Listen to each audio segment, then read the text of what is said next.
வணக்கம். என்ன செய்தி பார்க்க போறோம்? திமுகவின் முன்னாள் அமைச்சர் கே நேரு அவர்களுடைய சோலி முடிந்தது.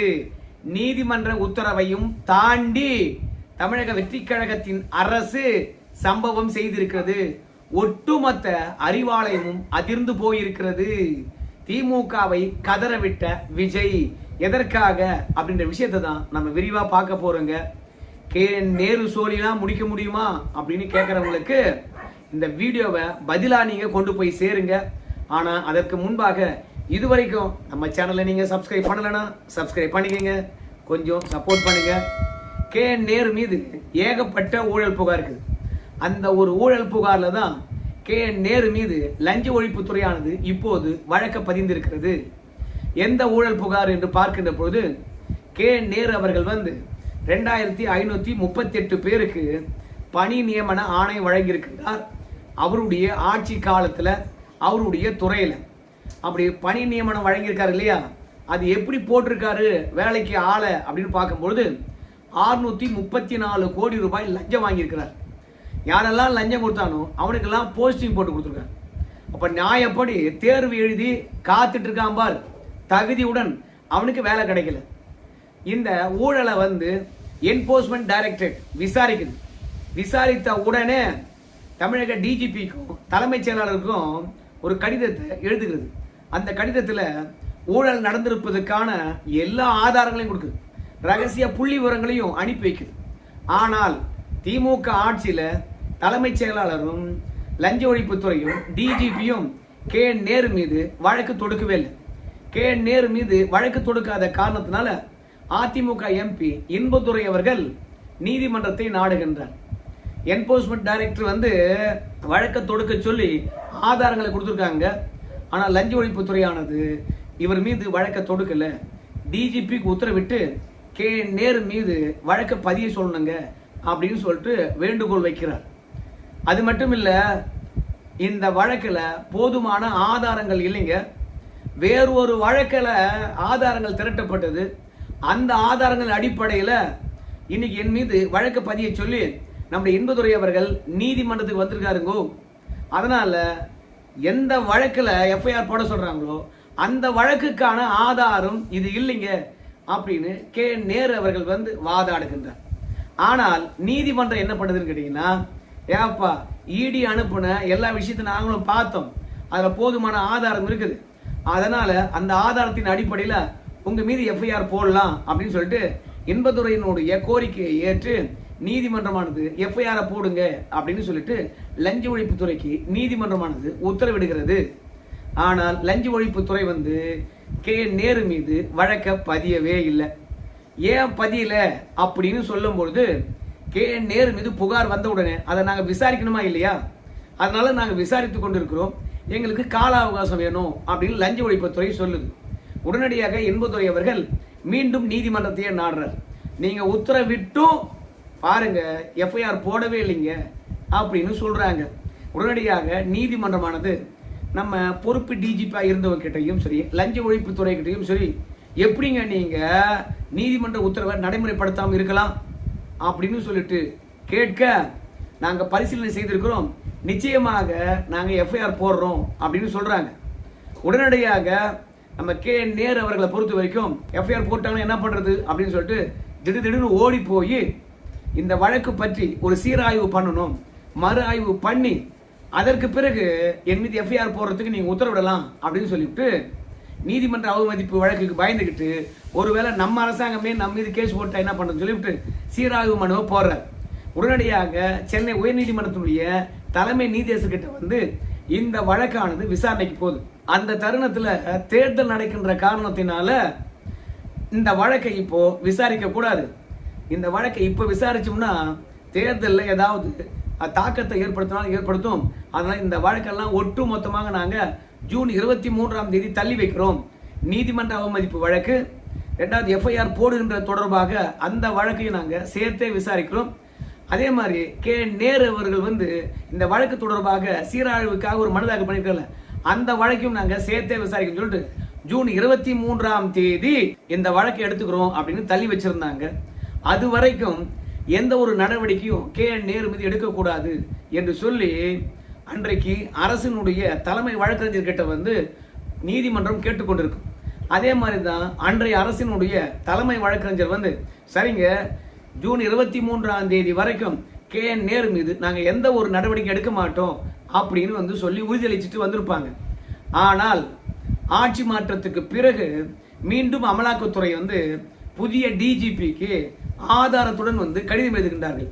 KN நேரு மீது எவ்வளவு ஆதாரம் கொடுத்தாலும் FIR கூட போட மாட்டாங்கப்பா, நாங்கள் என்ன கைது பண்ணுங்க நான் சொல்கிறோம், அதனால ஒரு FIR போடுங்க அப்படின்னு சொல்லிட்டு தலைமைச் செயலாளருக்கும் DGPக்கும் மீண்டும் புதிய ஆட்சி வந்த பிறகு ஒரு கடிதத்தை எழுதுறாங்க. அந்த கடிதத்தின் அடிப்படையில் உடனடியாக நம்ம KN நேரு மீது ஒரு FIR போட்டுறாங்க. உடனடியாக KN நேரு அவர்கள் வந்து நீதிமன்றத்தை நாடுறாரு. எதுக்காக நாடுறாரு அப்படின்னு பார்க்கும்போது, நீங்க ஜூன் 23ஆம் தேதி வரைக்கும் என்னுடைய வழக்கில் மேற்கொண்டு எந்த நடவடிக்கையும் எடுக்கக்கூடாதுன்னு சொன்னீங்க இல்லையா, ஆனால் புதிதாக வந்திருக்கின்ற அரசானது என் மீது FIR போடுறதுக்கான வேலையை பார்க்குறாங்க. ரெண்டாவது என்னை கைது பண்றதுக்கான வேலையில இறங்கி இருக்கிறாங்க. நீதிமன்றத்தின் உத்தரவை தாண்டி என்னுடைய வழக்கில் நடவடிக்கை எடுக்கப்படுகிறது அப்படின்னு போறாங்க. உடனடியாக இப்ப புதுசா பதவியேற்றிருக்கக்கூடிய அரசு தலைமை வழக்கறிஞரை நீதியரசர்கள் கூப்பிடுறாங்க. என்னங்க இது, நாங்க தான் ஜூன் 23ஆம் தேதி இந்த வழக்கை விசாரிக்கணும்னு சொன்னோம், ஆனா அதற்குள்ளாக வந்து இவர் மீது FIR போட்டா என்னங்க அர்த்தம் அப்படின்னு சொன்னா, ஏங்க அது சென்ற ஆட்சியில் இருந்த தலைமை வழக்கறிஞருடைய உத்தரவாதம். அந்த உத்தரவாதத்துக்கு நான் ஏன் கட்டுப்படணும்? இது புதிய அரசு, நான் இந்த அரசுக்கான தலைமை வழக்கறிஞர். நான் எப்பவுமே சரி நீதிமன்றத்தில் வந்து KN நேரு மீது நீங்க மறு விசாரணைக்கு வர வரைக்கும் எந்த நடவடிக்கை எடுக்க மாட்டேன் அப்படின்னு நான் எந்த உத்தரவாதமும் தரலையே. அதனால அந்த தலைமை வழக்கறிஞர் தந்த உத்தரவாதம் என்னை கட்டுப்படுத்தாது அப்படின்னு சொல்லிவிட்டு புதுசாக இந்த அரசாங்கத்தில் போடப்பட்டிருக்கக்கூடிய தலைமை வழக்கறிஞர் வந்து நீதிமன்றத்தில் அதிரடி காட்டுறார். உடனடியாக நீதியரசர்களை பொறுத்த வரைக்கும் எங்களுக்கு எந்த அரசு தமிழகத்தை ஆளுது என்ற கவலையே என்ன, எங்களை பொறுத்த வரைக்கும் ஆட்சிகள் மாறலாம், ஆனால் அரசாங்கத்தில் இருக்கக்கூடிய அதிகாரிகள் மாறுவாங்களா? மாற மாட்டாங்க இல்லையா? அதனால தவேக ஆட்சியா இருந்தா என்ன, இல்ல திமுக ஆட்சியா இருந்தா என்ன, எங்களை பொறுத்த வரைக்கும் தலைமை வழக்கறிஞர் யார் உத்தரவாதம் அளித்தாலும் சரி அந்த உத்தரவாதத்தை மதித்து நடக்கணும். நீங்க நாளுக்கு ஒரு தலைமை வழக்கறிஞரை மாத்திக்கிட்டே இருப்பீங்க. அரசுக்கு வர்றவங்க எல்லாம் வந்து என்னை கட்டுப்படுத்தாதுன்னு சொன்னா நாங்க என்ன பண்றது? அதனால சென்ற முறை யாரு தலைமை வழக்கறிஞராக இருந்து இந்த மறு விசாரணை வர வரைக்கும் KN நேரு மீது நடவடிக்கை எடுக்க மாட்டோம் அப்படின்னு சொன்னாங்களோ அந்த உத்தரவை நீங்க கடைபிடிச்சுதான் ஆகணும் அப்படின்னு சொல்லியிருக்கிறாங்க. அது மட்டும் இல்ல, KN நேரு மீது ஏகப்பட்ட வழக்குகள் இருக்குது. அது மட்டும் இல்ல, அமலாக்கத்துறையானது KN நேரு மீது என்ன புகார் வந்ததோ அதையெல்லாம் விசாரிச்சாச்சுங்க. அதனால விசாரித்து முடித்த கேஸை நாம வந்து FIR போட்டு அமலாக்கத்துறையை உள்ள கொண்டு வந்து தான் ஆகணுங்க. ஏன்னா சட்டவிரோதமான பண பரிவர்த்தனை நடந்திருக்குதுங்க. அதனால மத்திய விசாரணை அமைப்புகள் போதுமான ஆதாரங்களை கொடுக்கின்ற போது நாம 120 நாளுக்குள்ள நடவடிக்கை எடுக்கணுங்க. ஆனா சென்ற ஆட்சியிலே வந்து கடிதம் எழுதியிருக்கின்ற காரணத்தினால நாம 120 நாளை கிராஸ் பண்ணிட்டோம்னா அவங்களே வந்து ஆட்டோமேட்டிக்கா அதை எடுத்து விசாரிச்சிருவாங்க. அப்புறம் ஒரு அரசு இருப்பதே மறந்து போயிடுங்களே. அதனால காலக்கெடு நெருங்கினதுனால நம்ம FIR போட்டிருக்கோம் அப்படின்னு சொன்னாங்க. ரெண்டாவது, KN நேரு குற்றவாளியும் இல்லை, ரெண்டாவது நிரபராதியும் இல்லை, வழக்கு விசாரணையில் இருக்கிறதுனால FIR போட்டிருக்கோம், கைதெல்லாம் பண்ண போறது இல்லைங்க அப்படின்னு சொன்னாங்க. ஆனால் அந்த வழக்கு மேற்கொண்டு விசாரணைக்கு வரும், விரிவான உத்தரவிடுகின்றோம் அப்படின்னு நீதியரசர்கள் சொன்னாங்க. ஆனா என்ன உத்தரவை அளித்தார்கள் என்ற விவரமானது நமக்கு கிடைக்கல. ஆனால் இப்போ இந்த FIR போட்டதின் மூலமாக இப்போ திமுக மற்றும் திமுக கூட்டணி கட்சிகளை பொறுத்த வரைக்கும் பழி வாங்குகின்ற நடவடிக்கையில TVK அரசாங்கம் இறங்கி போயிடுச்சு அப்படின்னு சொல்லிட்டு கதறாங்க. ஆனா TVK அரசாங்கம் என்ன சொல்றாங்க கேட்டீங்கன்னா, இவர் மீது குற்றச்சாட்டு நாங்க பதவிக்கு வந்த பிறகு வந்ததா இல்ல உங்க ஆட்சியிலே வந்ததா நீங்க நினைச்சு பாருங்க அப்படின்னு சொல்ல, நீங்க கடமையை தவறிட்டீங்க, ஆனா நாங்க கடமையை தவற முடியுமா? அதனால எங்களுக்கு சட்டப்படி என்ன வாய்ப்பு இருக்குதோ அந்த வாய்ப்பை நாங்க செஞ்சிருக்கிறோம். உங்களுக்கு ஏதாவது பிரச்சனையா இருந்தா நீதிமன்றத்தில் எல்லாத்தையும் பாத்துங்க அப்படின்னு சொல்லி போட்டாங்க. திருமாவளவன் கிட்ட இந்த வழக்கை கொண்டு போறாங்க. அதுக்கு திருமாவளவன் அவர்கள் என்ன சொல்றாருன்னா, ஏங்க இந்த வழக்குல KN நேரு அவர்கள் மீது FIR போட்டது ஏதோ உள்நோக்கி இருக்கிற மாதிரி தெரியலீங்க.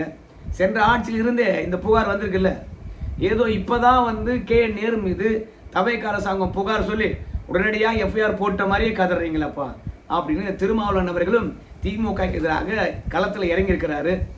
அது மட்டும் இல்லை, இந்த ஆதாரங்களை எப்படி ஈடி திரட்டுச்சு அப்படின்னு பார்க்கும்போது நேரு ட்ரூ வேல்யூ ஹோம் அப்படின்ற ஒரு நிறுவனத்தை வச்சு நடத்துறாரு. அது கட்டுமான நிறுவனம், ரியல் எஸ்டேட் நிறுவனம். அந்த நிறுவனத்தில் வருமான வரித்துறையானது அதிரடியாக போய் ரெய்டு நடத்துது. அந்த நிறுவனங்களை யார் வச்சு நடத்துறான்னு கேட்டீங்கன்னா நேருடைய தம்பிகள். அப்படி அந்த நிறுவனங்கள்லாம் போய் சோதனை செய்கின்ற போது தான் சட்டவிரோதமான பண பரிவர்த்தனையும், வருமானத்துக்கு அதிகமாக சொத்து சேர்த்த விஷயமும், பணம் வாங்கின்னு வேலை போட்டார் என்ற குற்றச்சாட்டுக்கான ஆதாரமும் கைப்பற்றுகின்றார்கள். வருமான வரித்துறையானது அந்த ஆதாரங்களை அமலாக்கத்துறை கிட்ட கொடுக்குது. ஏன்னா சட்டவிரோதமான பண பரிவர்த்தனை நடந்திருக்குல்ல, அதனால ஈஸியாக அமலாக்கத்துறை உள்ள வருது. ஸோ இந்த ஆதாரங்களின் அடிப்படையில் தான் இப்போ ஒட்டுமொத்தமாக நேரு அவர்கள் சிக்கியிருக்கிறார். செந்தில் பாலாஜி இருக்கா தெரியுமா? அவருக்கு 51 வயசு தானுங்க. அவருக்கு உடம்பு பிட்னஸுடன் இருக்குது. செந்தில் பாலாஜி மாதிரியே அமலாக்கத்துறை நேரு அவர்களை அழைச்சிக்கிட்டு போய் விசாரணை நடத்திச்சின்னு வச்சுக்கோங்களேன். அப்புறம் நேரு அவர்கள் கண்டிப்பா சிறையில் இருக்கின்ற போது இந்த ஊழல்ல யார் யாரெல்லாம் சம்பந்தப்பட்டிருக்கிறாங்க அப்படின்ற விஷயத்த ஒண்ணு விடாம சொல்லிடுவார். நேரு அவர்கள் பலம் புரிந்தவரா? அந்த வயதுக்கு அமலாக்கத்துறையினுடைய விசாரணை எதிர்கொள்ள முடியுமா? அதனால நேரு அவர்களை அமலாக்கத்துறை குறிவைத்திருப்பது நேரா திமுக தலைமை குடும்பத்தை குறிவைத்திருப்பது போலதான். ஏன்னா இவ்வளோ படங்களை அடிச்சு நேரு மட்டுமா வச்சுக்கிட்டு இருப்பாரு? நேருக்கு ஆதரவாக திமுக சட்ட போராட்டம் நடத்தும். ஆனா சட்ட போராட்டம் நடத்தினா கூட இங்க தவேக அரசாங்கமானது நம்ம அதை திமுக ஆதரவாக நீதிமன்றத்தில் போய் பேசுமா? பேசவே பேசாது. மத்தியில் இருக்கக்கூடிய அமலாக்கத்துறையானது நம்ம பாஜக உத்தரவின் பேரால் தான் உள்ள வந்திருக்குது அப்படின்றது உங்க எல்லாருக்கும் தெரியும். 2 அரசாங்கமும் திமுகவுக்கு எதிராகவே இருக்கும். அப்படி திமுகவுக்கு எதிராகவே இருக்கின்ற இந்த தருணத்துல நேரு அவர்களுக்கு எதிராக திமுக எவ்வளவுதான் சட்ட போராட்டம் நடத்தினாலும் நேரு அவர்கள் மொத்த உண்மையை கக்கற வரைக்கும் விடவே விடாது அமலாக்கத்துறை. அதனால நேரு அவர்களை இப்போது நீதிமன்றத்தினுடைய உத்தரவையும் மீறி தவேகா கை வச்சிருக்குன்னா நேரை பிடிச்சி உள்ள போட்டாதான் திருச்சி கிழக்கில் வெற்றி பெற முடியும் என்பது தவேகா நினைச்சிருக்கு. ஏன்னா நீதிமன்றமே சொல்லிச்சு ஜூன் 23ஆம் தேதி வரைக்கும் நேரு மீது நடவடிக்கை எடுக்கக்கூடாதுன்னு சொல்லிச்சு. ஆனா அதை தாண்டியும் தமிழக வெற்றி கழகமானது நடவடிக்கை எடுத்திருக்குன்னா அப்ப திமுகவுக்கு 7.5 தொடங்காச்சு. திமுகவுடைய முதல் விக்கெட்டு அவுட். இனிமே ஒவ்வொருத்தரா உள்ள போவாங்க. ஏற்கனவே செந்தில் பாலாஜிக்கு எதிராக இருக்கக்கூடிய எல்லா ஆவணங்களையும் சிபிஐ கிட்ட ஒப்படைச்சிட்டோம். கடந்த ஆட்சி ஒப்படைக்காம இருந்தது, நாங்க வந்தது ஒப்படைச்சிட்டோம் அப்படின்னாங்க. இப்போ நேரு உள்ள போனாருன்னா அதுக்கடுத்து செந்தில் பாலாஜி உள்ள போவார். ஆட்சி இல்லாத தருணத்துல திமுகவுடைய முன்னாள் அமைச்சர்கள் ஒவ்வொருத்தரா உள்ள போனாங்கன்னா திமுகவுக்கு எவ்வளவு பெரிய ஏழ்ற. அதனால தான் திமுக தலைமை குடும்பமும் அறிவாலயமும் ஒட்டுமொத்தமாக அரண்டு போய் இருக்கிறது. தேர்தல் தோல்விக்கு யாரு பொறுப்பு, என்ன காரணம் என்று திமுக அவங்களுக்குள்ளேயே சண்டை போட்டுட்டு இருக்கிற இந்த தருணத்துல நேரை காப்பாற்றணும், செந்தில் பாலாஜியை காப்பாற்றணும். இவங்க 2 பேரையும் காப்பாற்றலன்னா நம்முடைய சபரீசன் முதல்ல உள்ள போவார், அதுக்கப்புறம் உதயநிதி ஸ்டாலின் போவார், அதுக்கப்புறம் ஸ்டாலின் உள்ள போறதுக்கும் வாய்ப்பு இருக்குது.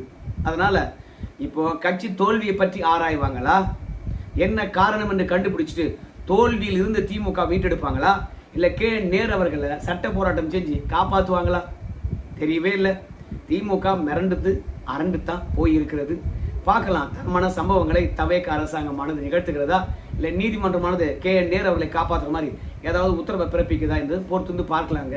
நன்றி.